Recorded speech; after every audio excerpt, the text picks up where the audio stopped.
बिस्मिल्लाहिर्रहमानिर्रहीम अस्सलाम वालेकुम। वेलकम बैक मेरे चैनल। कैसे हैं आप सब।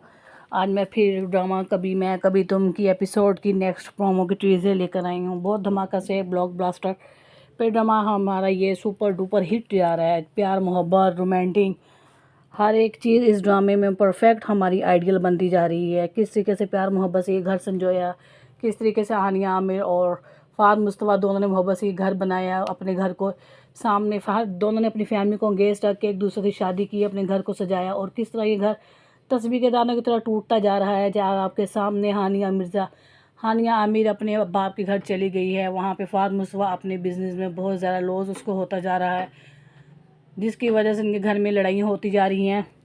लेकिन उस दूसरी साइड पे हमारे अदील साहब हैं, फ़हद के भाई। उन्होंने एक और नई लड़की को अपने काबू में कर लिया है। भाई ये फ़हद साहब तो एक सीरियस थे, एक मिसिस को लेकर अपने बिज़नेस को लेकर अपनी लाइफ को बहुत सीरियस होकर वो गुजार रहे हैं। लेकिन आपने देखा दूसरी साइड पे उनके भाई जो अदील साहब हैं, भाई फ़हद के ही भाई हैं अदील साहब क्या कर रहे हैं। एक भाई सिंसियर है अपनी फैमिली अपने बिज़नेस अपने भाई को ले मिसिस को लेकर, दूसरी साइड पर इसी माँ का दूसरा बेटा अदील ये क्या कर रहा है अपनी मिसिस की प्रॉपर्टी पे उसे क्या हाजमा नहीं हो रहा था। उसकी लालच दिन ब दिन बढ़ती जा रही थी। लालच प्रॉपर्टी में पैसे में भी बढ़ रही थी और अपनी मिसिस में भी बढ़ रही थी। मिसिस में क्या बढ़नी, लड़कियों में बढ़ रही थी।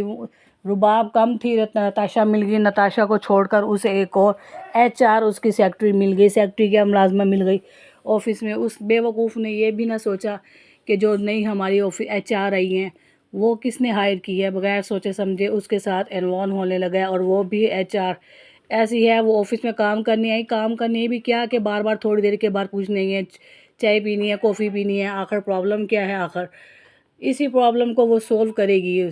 लेकिन हमारे दिल मियाँ ये समझ ना पाए। वो गली के आवारा जो लड़के होते हैं, कभी इधर सीटी मार कभी उधर सीटी मार। बिल्कुल इस ड्रामे में अदील साहब का वो करैक्टर दिखाया है ना। वो एक जगह पर सुकून से बैठ रहे हैं, उन्हें इज़्ज़त रास ही नहीं आ रही।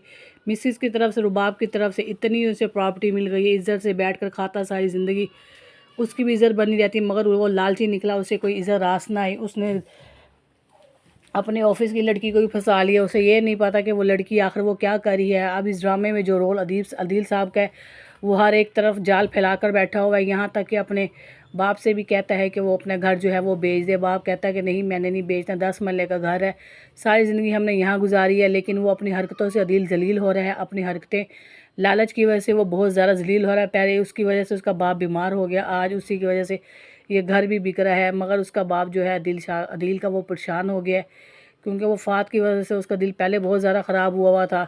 कि दुखी था, ख़राब भी क्या दुखी था कि फ़ात उसके घर में पहले नहीं है। इसी वजह से इसी दुख को लेकर वो मान जाएगा मकान बेचने के लिए। 10 मरले का मकान वो भी अदील के हाथों बिकने में मजबूर हो जाएगा। अदील अपना स्टेटस बनाना भी, जिसने इज़्ज़त का स्टेटस बनाना होता है ना, वो इस तरह रंग बिरंगी लड़कियों में मुंह नहीं मारता। कभी ऑफिस में, कभी घर के बाहर, कभी घर में एक US बैठी है उसकी प्रॉपर्टी खाता जा रहा है। तो ये सब ड्रामे में चल रहा है।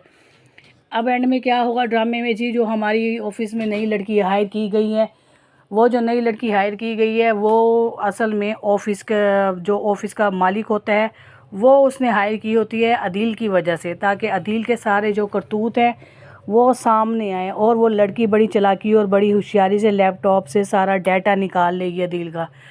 और अदील को इस बात की भयानक भी नहीं होगी, ख़बर भी नहीं होगी कि जो डाटा निकल गया उसमें सारे काले चट्टे करतूत अदील के सामने आ जाएंगे, जिसकी वजह से अदील अब और मज़ीद ज़्यादा जलील होगा। USA से आके उसकी मिसिस वो भी इसकी फैमिली को, इसके माँ बाप को घर से निकाल देगी, रुसवा कर देगी यहाँ से। जब ये काला चट्टा उसके बॉस के हाथों में लगेगा, सारी उसकी लैपटॉप से चीज़ें निकल जाएंगी, उससे भी वो बहुत ज़्यादा रुसवा होगा। एंड तो ज़ाहिर है बुराई का बुरा होता है, जिसकी वजह से वो जलील हो रहा है। वहाँ पे फ़ाद मुस्तफ़ा साहब अपनी कमाई की वजह से बहुत ज़्यादा परेशान है। उसे नहीं पता हानिया उसकी मिसिस माँ बनने वाली वो प्रेग्नेंट है। वहाँ पे उसका बाप जो है उसे छोड़ने के लिए ताकीद करेगा उसे छोड़ दे, मगर हानिया साहब हमारी हैं, हानिया आमिर वो छोड़ने का नाम नहीं लेगी। वो उसी चक्रों में थी, उसने पहले भी कहा था अब भी कहा था कि मैं नहीं छोड़ूंगी फ़हद को। वो इसी वजह से वो उसे प्यार करती है। हानिया उससे मोहब्बत की वजह से गिरफ़्तार होती है। लेकिन फ़हद साहब अपने कारोबार को लेकर बहुत ज़्यादा इमोशनल होते हैं, अपने बिज़नेस अपने स्टेटस को लेकर, और शायद इसी वजह से अपनी मोहब्बत और जुस्तजू को लेकर वो अपने कारोबार में सक्सेस तो हो जाएंगे। आखिर मेहनत का रंग तो हमेशा रंग लाजमी आता है। तो फ़हद मुस्तफ़ा दिन रात एक करके मेहनत करेंगे, अपने प्यार मोहब्बत का बना हुआ घर भी वो कामयाब कर लेंगे जो उन दोनों ने मिलकर संजोया था। लेकिन इस ड्रामे में जो ज़लील ख्वार हो रहा है वो है जी हमारे अदील साहब। अदील साहब हमारे इस दुनिया ड्रामे में बहुत ज़्यादा रुसवा होंगे और फ़हद मुस्तफ़ा जो है हानिया मिर्ज़ा को लेकर अपने घर में वापस आएंगे। ना सिर्फ वो वापस आएंगे बल्कि उनका स्टेटस, उनका म्यार दोनों उन्हें वापस मिलेगा। ये दोनों बहुत हंसी खुशी ज़िंदगी गुजारेगा। हमारे ड्रामे का एंड जो है वो बहुत अच्छा होगा। और लास्ट दिनों में वो प्रेग्नेंट भी जो हो गई है हानिया, वो भी इसी प्रेगनेंसी में उसकी डिलीवरी भी दिखाएंगे। और डिलीवरी उसके बाप के घर में नहीं होगी क्योंकि उसका बाप आम स्टेटस माइंड की तरह अपना फ़ैसला सुनाएगा डिवोर्स का। लेकिन हानिया इस डिवोर्स को नहीं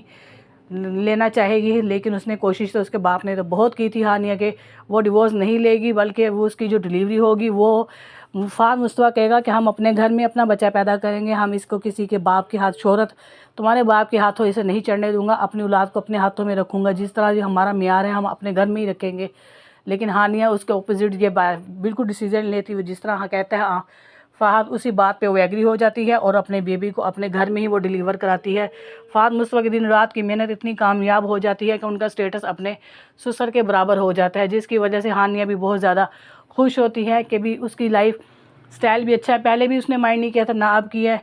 चले नहीं देखते हैं नेक्स्ट प्रोमो में आने वाली किस्त में जो हमने दिखाया है। अगर हमारी वीडियो पसंद आए तो मेरे चैनल को लाइक भी करें, सब्सक्राइब करें। जो मेरे चैनल पर न्यू हैं वो भी मेरे चैनल को सब्सक्राइब करें। ओके जी, इजाज़त दें। थैंक यू, अल्लाह हाफिज़।